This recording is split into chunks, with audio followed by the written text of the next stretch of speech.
আমি শরীফা ইয়াসমিন শিমু, স্বর্ণলতা কুকিং হাউসে সবাইকে স্বাগতম। আশা করছি সবাই খুব ভালো আছেন। ফিরে এলাম আপনাদের মাঝে আবারও নতুন একটি রেসিপি শেয়ার করতে। আমাদের আজকের রেসিপি ভেজাল মুক্ত নুডলস তৈরি করা। ঘরে কিভাবে নুডলস তৈরি করবেন সেই পদ্ধতিটি আজকে দেখিয়ে দেব।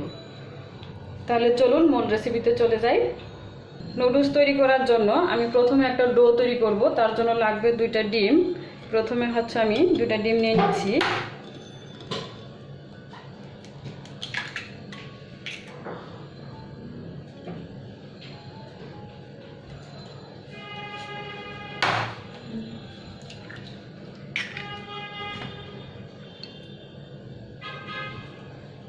দিচ্ছি হাফ চা চামচ লবণ। এখন এটাকে একটু ভালো করে বিট করে নিব।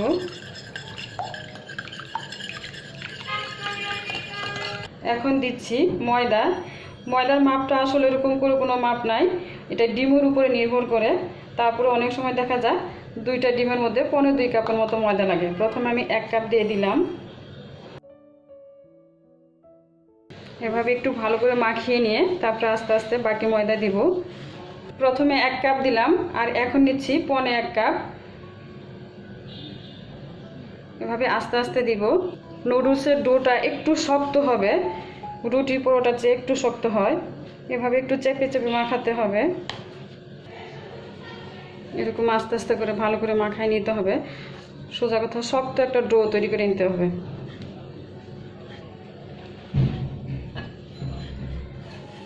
এরকম শক্ত একটা ডো বানিয়ে নিতে হবে। যদি মনে করেন যে বেশি শক্ত হয়ে গেছে সেই ক্ষেত্রে সামান্য পানি দিতে পারবেন। এরকম শক্ত একটা ডো হবে। দেখতেই পাচ্ছেন কতটা শক্ত। এখন এটাকে আমরা ঢেকে রেখে দিব 30 মিনিট। সুপ্রিয় দর্শক, ফিরে এলাম 30 মিনিট পর। দেখতেই পাচ্ছেন এখন অনেকটা নরম হয়ে গেছে। এটাকে এখন ভালো করে মাখিয়ে নিতে হবে। এটাকে এখন কমপক্ষে 5 মিনিট একটু ভালো করে একটু শক্তি দিয়েই মাখাইতে হবে। মাখিয়ে নিয়ে একটু স্মুথ করে নিতে হবে। দেখতেই পাচ্ছেন আগে চেয়ে অনেকটা স্মুথ হয়ে গিয়েছে। যে আগে যেরকম একটু উপরে অমসৃণ ছিল, এখন কিন্তু অনেকটা উপরে একদম মসৃণ হয়ে গেছে। এখন এটাকে আমি 2টা ভাগে ভাগ করে নিব। একটাকে একটু ঢেকে রেখে দিব। সামান্য কর্নফ্লাওয়ার ছিটিয়ে নিব। এখানে কর্নফ্লাওয়ারের পরিবর্তে ময়দাও দিতে পারবেন, কোনো সমস্যা নাই। রুটিটা গোল লম্বা চারকোনা যেভাবে বানাতে পারেন সেভাবেই কাটা যাবে। তবে নুডলসের রুটিটা একটু লম্বা হলে সুন্দর হয়, কাটতে সুবিধা হয়। আর ডোটা বানানোর ক্ষেত্রে আপনার আটা ময়দা যে কোনোটা দিয়েই হবে। তবে আমি আজকে ময়দা দিয়ে দেখাচ্ছি। ব্রাউন আটা দিয়েও সুন্দর হয়। অনেকে ব্রাউন আটা খেতে পছন্দ করেন। ব্রাউন আটা দিয়েও নুডলসটা তৈরি করতে পারবেন। মোটামুটি একটা পাতলা রুটি বানাতে হবে। দেখিয়ে দিচ্ছি, রুটিটা এরকম পাতলা হবে, থিকনেসটা এরকম। এখন এটাকে আমরা রুটির উপরে একটু কর্নফ্লাওয়ার ছিটিয়ে নিব।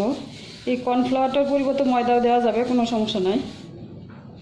তো কর্নফ্লাওয়ারটা দিলে বেশি ঝরঝরা হয়। উল্টে নিয়ে উল্টা পাশে একটু দিয়ে দিচ্ছি। এখন এটাকে 2 দিক থেকে রোল করে যাব।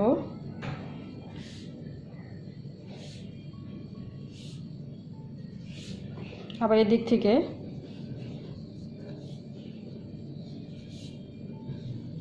কত বেশি চাপবেন না, হালকা করে।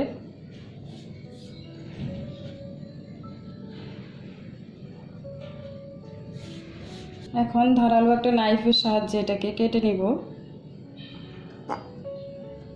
কাটাটা যার যার পছন্দ অনুযায়ী, কেউ মোটা খেতে পছন্দ করে, কেউ চিকন খেতে পছন্দ করে।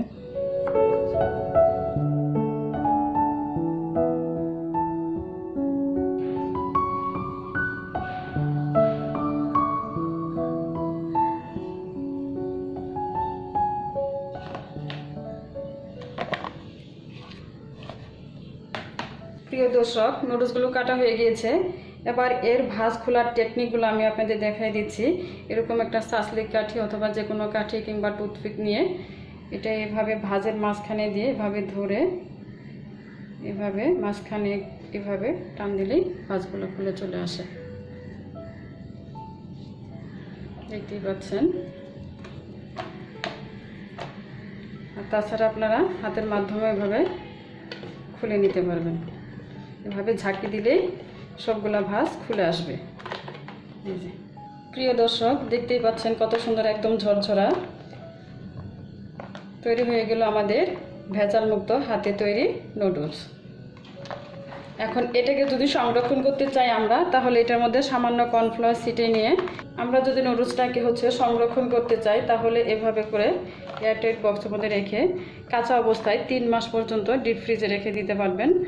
আর কাঁচা না রাখতে চাইলে সময় স্বল্পতার জন্য, কাজ আগানোর জন্য, সেই ক্ষেত্রে সিদ্ধ করে রেখে দিতে পারবো আমরা। প্রিয় দর্শক, এখন আমি নুডলসটা সিদ্ধ করব। এর জন্য চুলায় পানি বসিয়েছি, পানিটা ফুটে উঠেছে। এখন এর মধ্যে 1 টেবিল চামচ তেল দিয়ে দিব।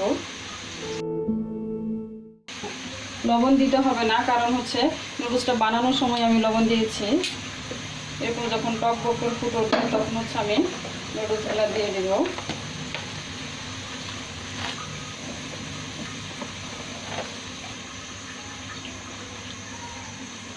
আর নুডলস সিদ্ধ করা পানি আর নুডলসের রেশিও 1 কাপ যদি নুডলস থাকে 10 কাপ পানি দিতে হবে, তাহলে সেই নুডলসটা ভালো মতো সিদ্ধ হয়। পানি কম দিলে সেই ক্ষেত্রে নুডলসের গায়ে গায়ে আঠা আঠা হয়ে থাকে। আর নুডলস সিদ্ধ করার সময় অবশ্যই একটু পানিতে তেল দিবেন, তাহলে নুডলসটা ঝরঝরা থাকে, একটা গায়ে লেগে থাকে না। বেশি সময় লাগে না, 5 থেকে 6 মিনিটের মধ্যে সিদ্ধ হয়ে যাবে। এটা সিদ্ধ হতে হতে অন্যদিকে আমরা একটা চিকেন ম্যারিনেশন করব। প্রিয় দর্শক, এখন আমি নুডলসটাকে রান্না করব। তার জন্য আমি এখানে চিকেন নিয়েছি 1 কাপ। 1 কাপ চিকেন একটু এরকম লম্বা লম্বা করে কেটে নিয়েছি। এটাকে এখন ম্যারিনেশন করব। প্রথমে দিয়ে দিচ্ছি 1/4 চামচ লবণ, 1/2 চা চামচ সয়া সস। আমি কিকুমনের সয়া সসটা ইউজ করি, আপনারা এই সয়া সসটা ইউজ করবেন, তাহলে স্বাদ বৃদ্ধি পায়। দিচ্ছি সয়া সস,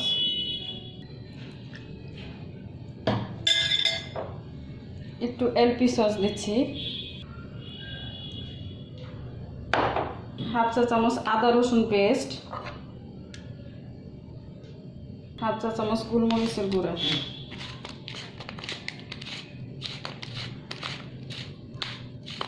এটাকে ভালো করে মাখিয়ে ঢেকে রেখে দিব 15 মিনিট। প্রিয় দর্শক, দেখতেই পাচ্ছেন সিদ্ধ হয়ে গিয়েছে, কালারটা চেঞ্জ হয়ে আসছে। সিদ্ধ হলে বোঝাই যায় কালারটা চেঞ্জ হয়ে আসে। সিদ্ধ একটু বেশি হোক সমস্যা নাই, কিন্তু সিদ্ধ যেন কম না হয়। এখন এটাকে আমরা পানি ঝরিয়ে নিব। প্রিয় দর্শক, এখন ম্যারিনেশন করা চিকেনটাকে রান্না করে নিব। এর জন্য কড়াইয়ের মধ্যে তেল দিয়ে দিব 2 টেবিল চামচ। কড়াইটা আমি আগে চুলায় বসিয়ে রেখেছিলাম, গরম হওয়ার পরে তেল দিয়ে দিলাম 2 টেবিল চামচ।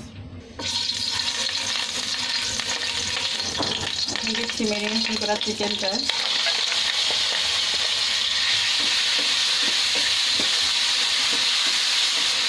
অল্প একটু পানি দিয়ে দিব,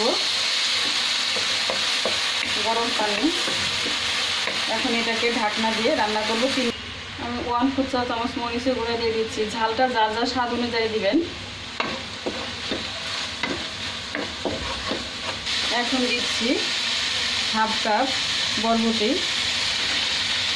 এখন একটু দেখে নিব চিকেনটা সিদ্ধ হয়ে গেছে কিনা। এটা সিদ্ধ হয়েছে, দেখতে পাচ্ছেন। এখন এই পর্যায়ে দিয়ে দিব 1/2 কাপ গাজর। গাজর এভাবে জুলিয়ান কাট করে নিয়েছি আমি। যে কড়াইয়ে চিকেন রান্না করলাম সেই কড়াইয়ের মধ্যে আমি 2 টেবিল চামচ তেল দিয়ে দিচ্ছি। 1 টেবিল চামচ বাটার, 1 চা চামচ রসুন কুচি, 1/2 চা চামচ আদা কুচি। আদা রসুনটা যখন একটু লাল হয়ে আসবে তখন পেঁয়াজ দিয়ে দিব।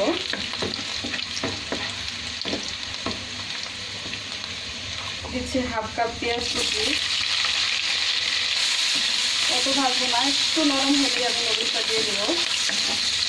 এখন দিয়ে দিচ্ছি ভেজে রাখা চিকেন, সবজি আর নুডলসটা, সিদ্ধ করা নুডলস। এই পর্যায়ে দিয়ে দিচ্ছি 1/2 কাপ টমেটো কুচি। এখন দিয়ে দিব 1 চা চামচ চিকেন সিজনিং পাউডার।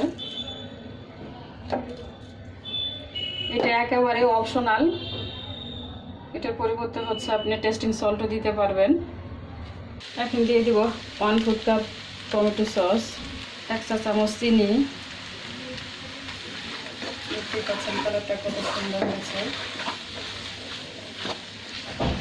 এই পর্যায়ে দিয়ে দিব 1 চা চামচ সয়া সস,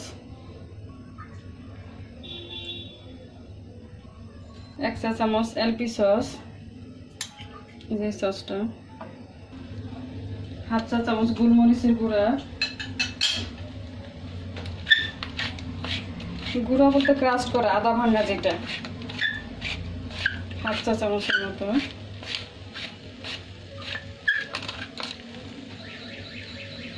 দিব 4 থেকে 5টা কাঁচামরিচ। ঝালটা যার যার ইচ্ছা, যে যতটুকু ঝাল খেতে চায়। আমি একটু ঝাল খাই তাই একটু ঝাল দিয়ে দিলাম। 1 টেবিল চামচের মতো ধনিয়া পাতা দিয়ে এটাকে এখন ভালো করে নাড়াচাড়া দিয়ে নামিয়ে নেব। তৈরি হয়ে গেল আমাদের ভেজালমুক্ত হাতে তৈরি নুডলস। আজ তাহলে এ পর্যন্তই। আমার রেসিপিটি যদি আপনাদের কাছে ভালো লেগে থাকে তাহলে অবশ্যই কমেন্টস করে জানাবেন এবং আমার চ্যানেলটি অবশ্যই সাবস্ক্রাইব করবেন। সবাইকে ধন্যবাদ। সবাই ভালো থাকবেন। দেখা হবে আবার নতুন কোনো রেসিপিতে। আল্লাহ হাফেজ।